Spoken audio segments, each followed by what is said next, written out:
Joining me now, opinion editor of Newsweek and research fellow with the Edmund Burke Foundation, Josh Hammer. Josh, thanks for joining me.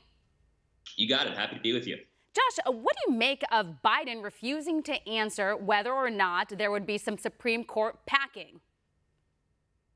You know, the old expression says that a picture is worth 1,000 words, but in this case, an equivocal, cowardly, non-answer dodge is worth 1,000,000 words.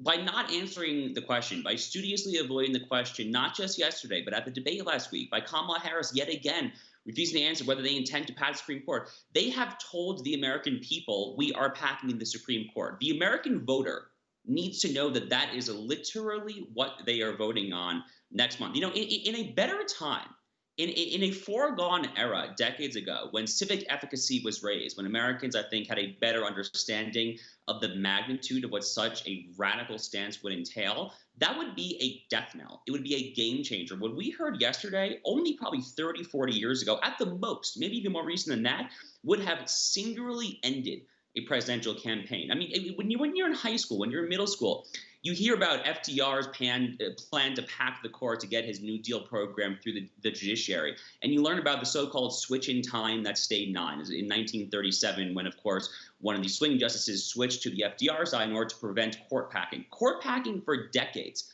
has been a scarlet letter, been the black sheep of American political and legal discourse. And the fact that we are talking about now only on the periphery, that it's not front and center of the discussion, it's really kind of saddening. I think it shows that we've kind of lost touch as to basic separation of powers principles and understanding what is at stake. Yeah, I mean, just to be clear here, what Biden said is, oh, vote me in and you'll find out what I'll do. That's not how it works. You need to present your ideas to the people and your plan, not just leave this vague idea of what you might potentially do. And so you do think it's fair to believe that there would be court packing if Biden was elected because of their silence? Oh, yeah, absolutely. That silence is worth 1,000 words. I mean, if they wanted to come out opposed to court packing, they could so easily do it. And I cannot emphasize this point enough. The notion of packing the Supreme Court was just to kind of like say what that is in very blunt, crass terms, means adding 5 or 6 justices so that the Democrats, the left, have a permanent or semi-permanent majority on the court. The long-term effect of that, of course, would be to incentivize Republicans to reciprocate in kind, which I think they would have every reason and desire, and they would be justified in doing. The end result of this is a court that doesn't resemble a court at all, but a totalitarian super legislature, nothing like whatsoever the founding fathers had in mind. So that is literally what is at stake here. But I think it's entirely fair. And in fact, we have a piece in Newsweek today where I'm an opinion editor making this argument that it is completely fair to read what Biden and Harris are saying and conclude that they will pack the court if they are elected. Yeah, and there's just a couple of things here. Number one, you would need a Senate majority, which Democrats don't have. And number two, packing the Supreme Court would work both ways eventually. So, you know, how many more people would you add on? And again, so the Republicans could eventually play that same game. And then where do we end up?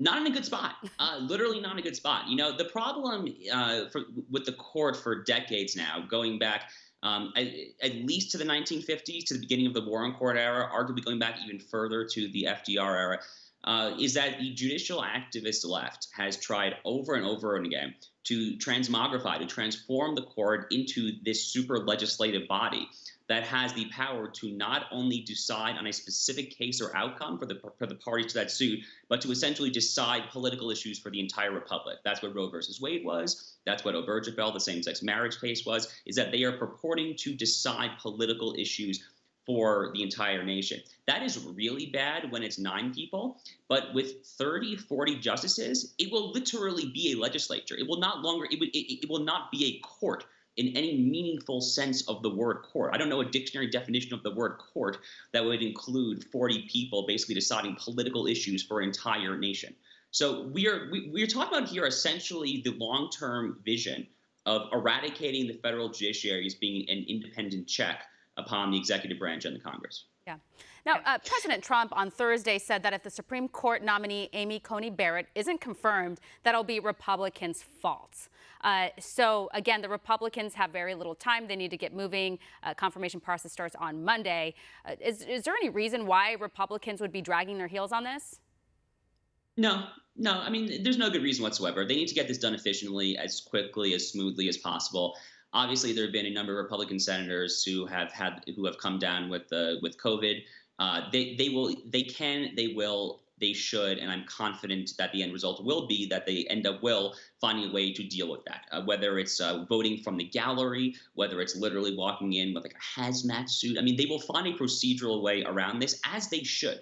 Because the Democrats for decades now, starting with, of course, the infamous character assassination of Bob Bork in 1987, continuing with the Clarence Thomas character assassination, in 1991, with Sam Alito, Miguel Estrada, and ultimately culminating in, of course, in Brett Kavanaugh in 2018, the Democrats are uniquely and singularly responsible for the 30-year character assassination campaign that our judicial politics at the highest level of the court has become. And the Democrats deserve to get this nomination jammed down their throats. And I have every bit of confidence that Mitch McConnell agrees with that and that he will see that through. Well, Josh, thank you for your insightful commentary. We really appreciate it. Want to see more videos like this? Click on the link below and subscribe to One America News on YouTube, and call your cable provider and kindly demand that One America News is added to your lineup. Call and subscribe today.